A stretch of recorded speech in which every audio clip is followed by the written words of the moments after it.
Welcome to the podcast for online fitness coaches. I'm Benji Tucker, and together with Ethan Gonzalez, we scaled each of our fitness businesses from 0 to 80K in just 4 months. On this podcast, you'll hear how to get more online fitness clients, make more profit from each of them, how to keep them longer, and the many failures and lessons we have learned on our path to a combined 160K per month. Today, I'll be talking about the anatomy of a high converting ad. And excuse me, guys, I have completely lost my voice, but we are going to get through this banger of a freaking episode. So, first, guys, beginners, when they're first starting to run ads, they think the key to successful ads is the interest targeting. And, it's kind of natural to think this way because, one, this is what all the gurus were teaching before, and still many of them that are kind of left behind in the dust a little bit teaching old strategies. But people think if they only had the right stack of interest, then their ads would convert with the right people. And it's very natural to think this way. This line of thinking, though, completely misunderstands how ads themselves and the meta ads algorithm works. Okay. So interest targeting does have its place. It's still going to be important. It's only a part of the puzzle, though.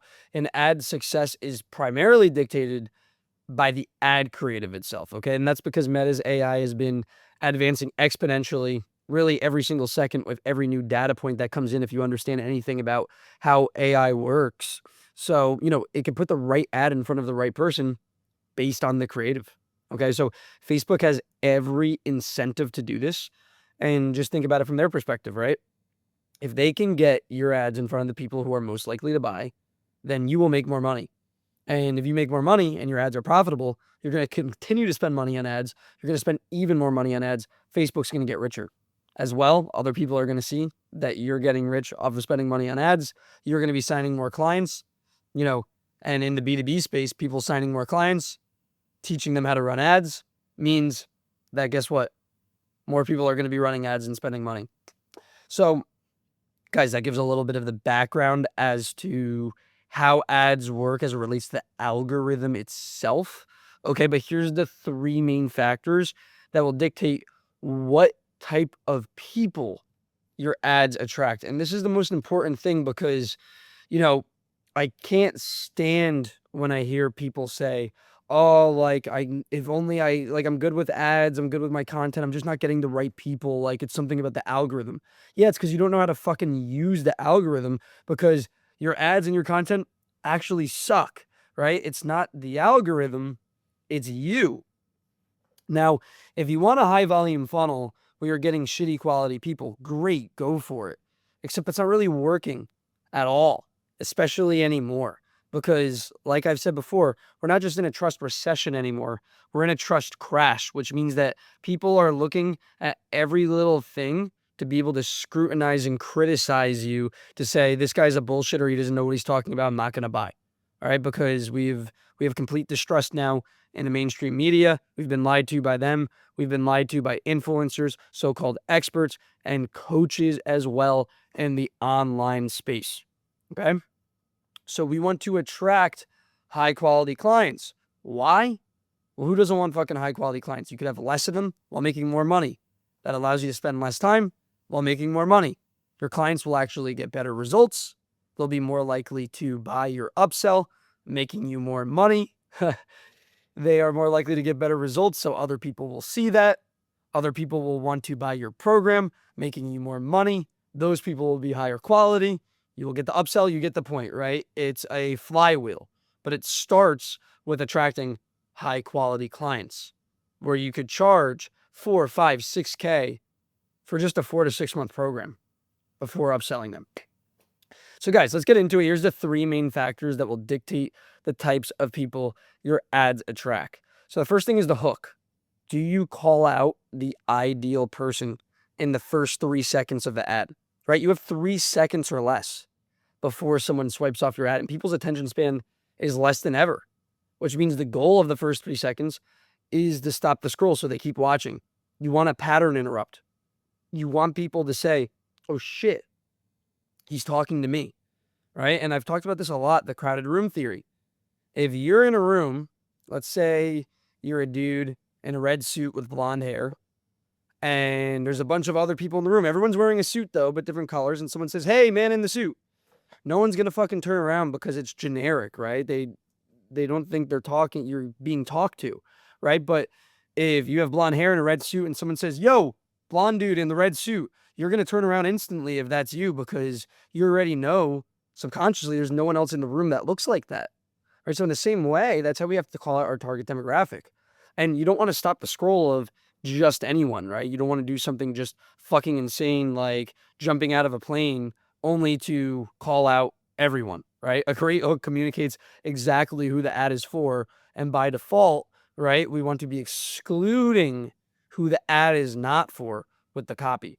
Okay. And if I was going to target, as an example, corporate executive woman struggling with menopause, my hook might be, are you a corporate executive woman struggling with menopause? Right? It's pretty simple, but most marketers overthink this, right? So you can make your hook calling out the person and what they're struggling with, calling out the person and making like a bold claim as to, hey, if you're a corporate executive woman, you could drop 30 plus pounds of fat without giving up wine, right? You could say, exactly what their goal is. Hey, are you X person wanting to lose X amount of weight? Okay, so it's very simple. Most marketers really overthink this though, okay? And this is just principles, guys. It doesn't mean that you're not going to see other hooks that aren't working in the marketplace right now, right? But these are the general principles here.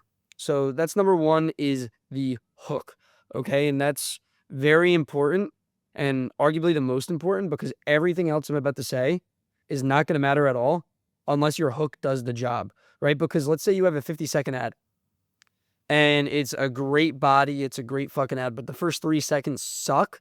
It doesn't matter how good your ad is, because no one actually comes through the door to see how great your house is, right? Because your door is fucking ugly and it makes you look like a serial killer. But on the inside, it's clean and it's beautiful. It's the same thing with ads, okay?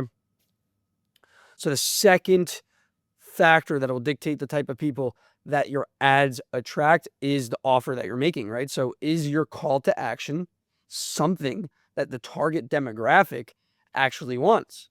So if I was targeting 50 and up corporate women with menopause who really want to lose weight, I'm not going to ask them to click the link below to learn how to grow a huge fucking booty, right? Like maybe the Latina moms are into that, but if that's not the people you're targeting, right? The key is offering something that the target demographic really wants. And a lot of times we are marketing to people that don't even freaking exist, right? If I'm saying to a 65-year-old dude, hey, you want to get a beach body, bang a bunch of chicks, they're going to be like, yo, what? What is this guy talking about? That doesn't make any sense. Like, I want to be healthy for my family, for my grandchildren, right? It's a complete mismatch. I'm not talking to someone that really exists, or very few people that do, okay? And far too little. So that's very important, right? It's, we could classify this as product market fit, right? When the target demographic and offer line up, everything becomes easier, including your ads. I actually learned this lesson from this guy, Alex Becker. He was the guy that started Hyros, right? The ad tracking software with a line of code that makes the tracking a lot more accurate with your Facebook ads.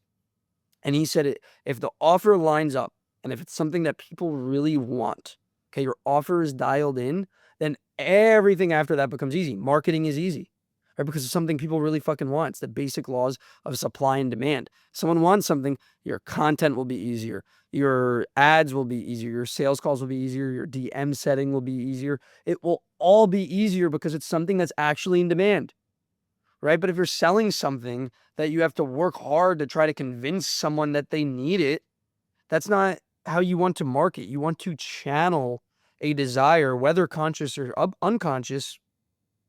You want to challenge the people with those, channel those people with those desires into your offer, as opposed to just taking someone off the street, right? Imagine going to some person on the side of the street that's perfectly in shape and trying to convince them to like buy weight shakers, right? Why do they need that? Right. So we got to think about this. Don't try to fit a circle into a square, right? Like make sure your offer is refined for the right audience. Simply put. Okay. So that's number two. And I also want to say another thing about the offer really quick too, right? So your offer is basically what you're offering to the person that you help, and also how you offer that, right? So it's important to understand what I mean by how, okay? Because it's not just like, hey, you're going to lose 30 pounds, right? You have to understand the current conditions that your target demographic is in. So you have their current conditions, what they're currently experiencing, what their mindset is, everything like that, maybe logistical concerns, what their job is, all of these things, right? So you understand their current situation, their conditions, and you also have to understand where do they want to go. So it's their point A, they want to go to point B, right? So let's say their point A is they're 50 pounds overweight. They want to go to point B, dropping 50 pounds, being healthier, looking better, right? But there's a whole set of conditions that come with achieving all of that weight loss, right? Because it's not about just achieving the weight loss. They would have done it already because everyone knows, like, put the fucking fork down and walk more, like, very basically speaking, if you don't have underlying conditions. But why are these people not doing it then? Right? Because there's certain conditions that need to be met in order for them to achieve that result. So for some people, maybe it means, hey, I don't want to give up fun on the weekends, right? For other people, it might be, I don't want to run on the treadmill. I have a bad knee. Okay. So whatever the conditions are in which someone wants to achieve the result, you have to help them achieve the result in the way they want to achieve the result, not in the way you do, even if you know what's best as a fitness trainer. Okay, so we have to think about that. And obviously, I'm not saying don't make something science-based, don't lie to people, don't be a false guru. But what I am saying is if your target demographic wants to achieve a result with certain conditions, then you need to meet those conditions in order for them to achieve that result, instead of just saying, hey, we got to track every single fucking calorie, you got to hit the treadmill 5 times a week, etc. So that's the second variable that will dictate the type of people your ads attract. And now the third one, it's very, very crucial, is messaging. Okay, so the ad must communicate the quality of the person we want to target. And there are two ways we must do this. The first one is verbal, the second one is nonverbal. So let's start with verbal first. With the advances in Facebook's AI, the slightest word can make your ad hit a completely different pocket of people. So I remember hearing about an example where someone with a drop shipping offer used the word author, okay, like a writer, author, in his ad creative, and his ad started getting a bunch of authors to engage. So this means we need to be very precise with our words so as to attract quality leads and repel the shit ones. Okay. And let's say you're running an ad for your premium fitness coaching program. If you say something like, I help busy guys finally get in shape without giving up pizza or beer, Facebook's AI will start serving that to average Joes who love fucking pizza and beer, not high earning professionals who value excellence and structure. It's that simple, guys. But if you change the phrasing to something like, I help high performing professionals get into elite shape without sacrificing their career or energy, now the algorithm starts rewarding you. It learns from a completely different pocket, a different data pocket, right? There's going to be executives, entrepreneurs, consultants, people with spending power, because these are words, these are things I'm speaking to that only people with spending power have. These are traits that those people possess, right? The traits of the people who say, I don't want to give up pizza, I don't want to do this, and they're making like excuses pretty much for why they can't get in the shape. Those are going to be the people with less spending power. We don't want to fucking target them. Those are the shit leads. Okay. So just one small word change, right? Busy guys versus high performing professionals. And, to be fair, I'm not saying just go out and say, hey, are you a high performing professional? Because everyone fucking does that now, right? But if we're talking about the vernacular of, hey, you love pizza and beer versus you don't want to, sacrifice any time in your career or your energy, now we're talking to a high performing engineer. Do you see the difference? We're trying to use words and, meet the conditions that a high performing entrepreneur or executive has in this example, as opposed to someone who's a fucking loser. Okay. This can be the difference between attracting 4, 5, 6K clients or, $200, $300 a month headache clients. Okay. So second, messaging is the nonverbal messaging. Okay. And your words can perfectly target a busy executive who has a fuckload of money. But if you're running your ads from your mom's basement, what does that say about you, right? Is that going to attract the right people? Right? Definitely not. Prospects will see this and instantly click off, which tells the algorithm not to show the ad to quality people. And not only will that happen, but it's a double whammy because the algorithm will also pick up the environment you are in itself. So I remember when I started running ads for like the first month or two, and I filmed one in Walmart, and that ad got a crazy cheap cost per lead, but the quality was complete shit, right? Like if you guys have ever stepped into a Walmart before, I'm not saying Walmart's bad, but everyone looked like those fucking cavemen that go shopping at Walmart, right? And that's like a little piece of advice I give to you people. If you ever feel bad about yourself for how you look, just go sit in a Walmart, after you're done crying because you look so shitty for 10 minutes, and you'll feel better. You won't be depressed anymore. It's impossible to be. You'll feel fucking amazing about yourself. But anyways, afterwards, right? After I filmed this Walmart ad, I got shitty people. I filmed the same exact ad, same script in a Whole Foods. And the quality of the leads were so much higher quality, which was the opposite, obviously, of what happened when I was in the Walmart, okay? And there's many non-verbal cues that we could tap into. So one of them is the physical space you are in. So am I at the gym? Am I at a Lifetime Fitness? Or am I at a Planet Fitness? Am I in a nice kitchen? Or am I in my mom's basement? Am I outside in nature? Am I in front of corporate buildings? Or am I filming in front of a CVS? Okay, that's important. This is going to subconsciously relate or not relate to people watching the ads. It's also going to directly affect the algorithm. Also, the clothes you wear. So, are you targeting corporate people but dressed like a fucking hobo, right? Or are you dressed like them? Do you, even in addition to the clothes you wear, do you look the part or do you not? I mean, also, some people wonder, hey, why am I like some guys, specifically male fitness coaches are like, why am I getting so many fucking gay client, or gay leads, right? And it's like, well, maybe it's because you fucking put your shirt off all the time and are posting thirst traps, but you're trying to target corporate guys. Do you think 40-year-old corporate guys want to look at fucking thirst traps of 25-year-old dudes? Probably fucking not, right? And for girls, why are you getting fucking creepy ass dudes asking you to send weird fucking shit in your DMs and not the types of leads you want? Maybe stop just posting your ass all day. I don't know. Crazy idea, right? So these are the types of things we got to think about. So the clothes you wear, how you present yourself, that's very important. The things that are also physically placed behind you are important as well. Now, I'm filming in my buddy's apartment right now.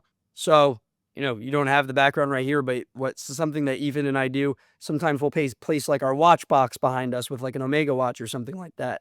Or, we'll have really nice wooden panels behind us. And it's, speaking to the fact that we have a quality setup, we know what we're talking about, right?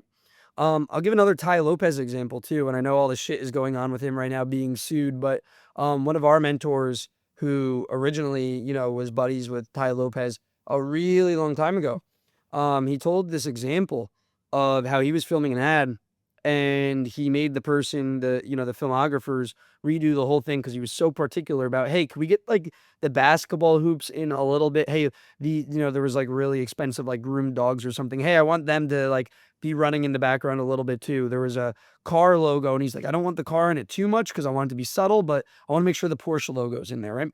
And little things like this spoke to the rich people that he was trying to target, as opposed to someone that wouldn't even know what the fuck that is anyways, right? Or what the significance is of that, right? He wanted to speak to the people that can relate to that being rich people. Instead of just saying, hey, are you a rich dude who makes 150K plus a year, right?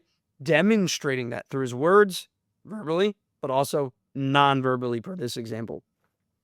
Another thing is the lighting and the visual quality. So this goes back a little bit to what I was saying of just the quality of your setup, but also lighting is going to dictate your camera quality. Lighting is going to obviously make everything look nicer and pull it together. Visual quality, audio quality is also going to be very important as well. It's actually more important than visual quality, but both of these things are going to work together in an ad. Absolutely. Your body language and energy is also going to be very important too. Now, yes, verbal in terms of how you deliver the words, the energy you bring to that's important. But your body language has to match that, okay? If I'm just sitting there reading lines, I mean, how excited can you be if you're not moving your body, if you're not giving hand gestures, if your facial expression doesn't change at all? You have to be animated, and you have to be like 200% animated, because people who try to be just like animated as if they were in public, it actually comes off on camera as if they're not animated at all. So you actually have to sort of bump it up like 2x in order to get like that 100% effect on camera. Okay. So, guys, I'm just gonna sum everything up that we kind of went through. At the end of the day, like, Facebook doesn't reward the best targeting. It rewards the best signals that you give it, that you give the algorithm, and that you give to people actually scrolling through the ad. Okay, every word you say, every pixel in your frame, and every ounce of energy you project sends a signal about who should see your ad next. The algorithm is simply mirroring you. Okay, so if you want higher quality clients, be the kind of coach whose clients would naturally buy from in your copy, in your visuals, and in your presence. Okay. So thanks for watching this episode of the podcast for online fitness coaches. If you want to learn how to scale your fitness business from 10 to 20K months, just message us client on Instagram at PT Launchpad, spelled with no spaces, and we'll reach out with more info. Have a good one, guys.